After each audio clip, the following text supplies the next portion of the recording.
I'm Matt Smith. I'm the founder, director and the principal consultant for WildZen Solutions Ltd.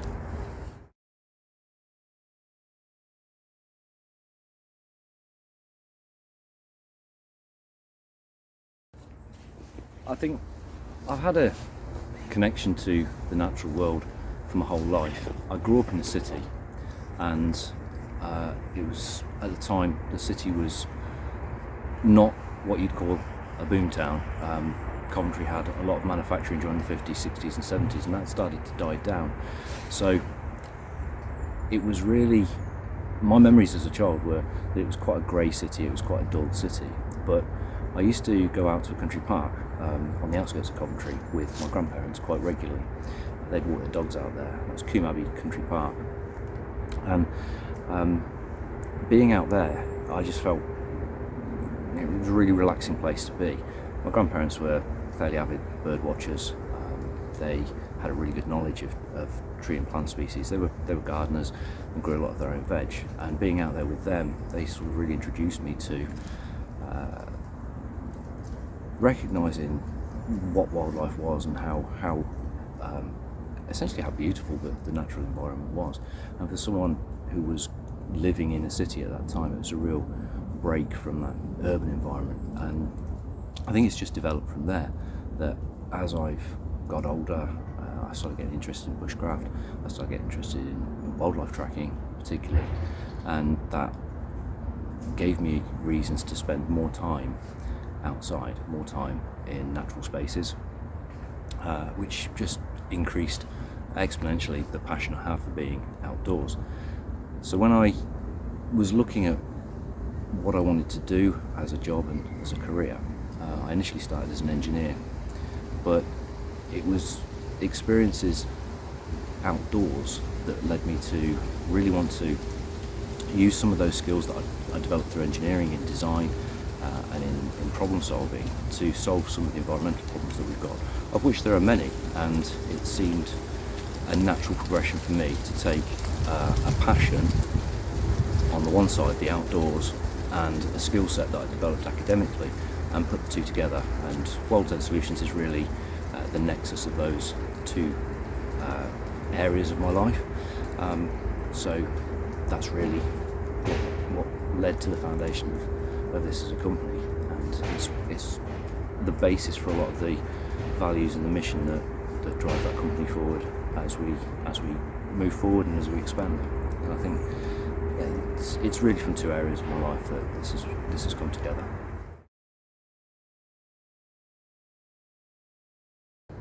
I think the best place to start is with my influences, and I can really name three people who have really strong influences on how I approach things with WildZen. They're all systems thinkers in three different areas but related. So the first one would be Donella Meadows.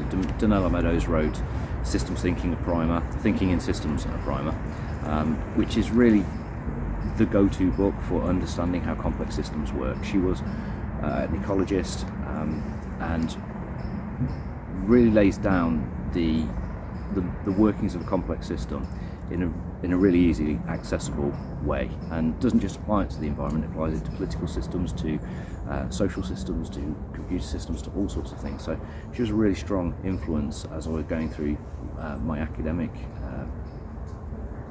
research on developing a systems thinking point of view. The other two are agriculturalists. The first one was Alan Savory, a livestock agriculturalist who uses a very systems thinking, he calls it holistic management method, for raising livestock, that was designed or planned to improve how livestock can regenerate dry grasslands in Zimbabwe and in other places around the world. And the other one is Masanobu Fukuoka, who was Japanese, essentially a rice farmer, and he developed a process called natural farming, where he used the environment and the environmental processes to reduce the amount of input that was needed to raise crops, and ended up in a situation where he was using this farming method that was regenerative. It was very low impact on the environment, and was getting yields from his farm that were equivalent to farms in the surrounding area, which were still using what you might call sort of traditional, very intensive farming methods, using synthetic fertilizer and all those sort of things. And those three influences really led me to think, well, if we can do it in agriculture, then we can apply those same principles to the wider environmental management, and not just green space management.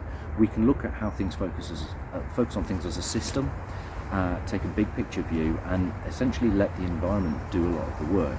So I think that's where the influences are. In terms of the experiences, I think it was really when I started to become quite a good wildlife tracker. Being out in nature and tracking wildlife, you start to see interactions that you don't normally catch in just by walking around nature. You're starting to read tracks and signs, and you see interactions between wildlife that are somewhat invisible unless you happen to catch them on a trail cam, or you happen to catch them when you're out there. If you read the tracks and signs that are left behind by wildlife, you see these wonderful interactions. You see the complexity of how behaviour of one species is heavily influenced by another, and that realisation really drew me to go down this route of applying and understanding hidden interactions in our systems, in our environmental systems, and understanding how we don't know. There's bits of the environment that we don't know, we don't understand, and we have to account for that. And it's only through kind of a deep immersion and deep observation of the environment that we can really find answers to some of those problems.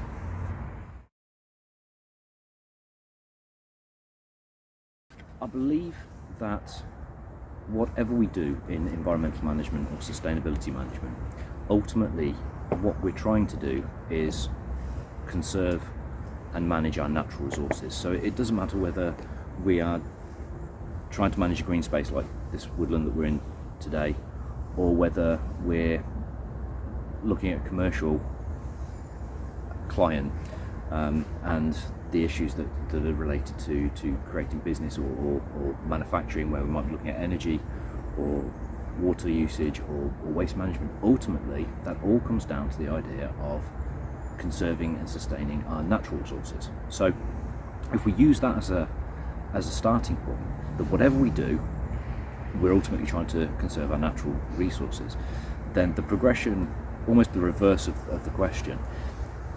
If we regenerate the landscapes, then the way to do that, ecosystem regeneration, is done through regenerative landscaping, and regenerative landscaping is a systems thinking process. So it means that if we've got that in mind, that the end result is how we manage natural resources, then the starting point becomes fairly straightforward. That what we're going to try and do is look at ways in business, we're going to look at ways in communities that we are benefiting the environment with whatever we do. We're conserving resources, whatever we do. So systems thinking integrates these things. It looks at the fact that we have complex political systems, complex social systems, complex economic systems, business systems in a complex natural environment, and it tries to integrate across those various sectors, so that we can at every stage we have got conservation of natural resources as part of that. So the systems thinking is the big picture, and my way of doing a big part of that is through regenerative landscaping, which ultimately leads to an obvious outcome of restoring our natural ecosystems. If our natural ecosystems are in good condition, then we're probably doing everything else right. So that's where those three things really come together as a focus for this business.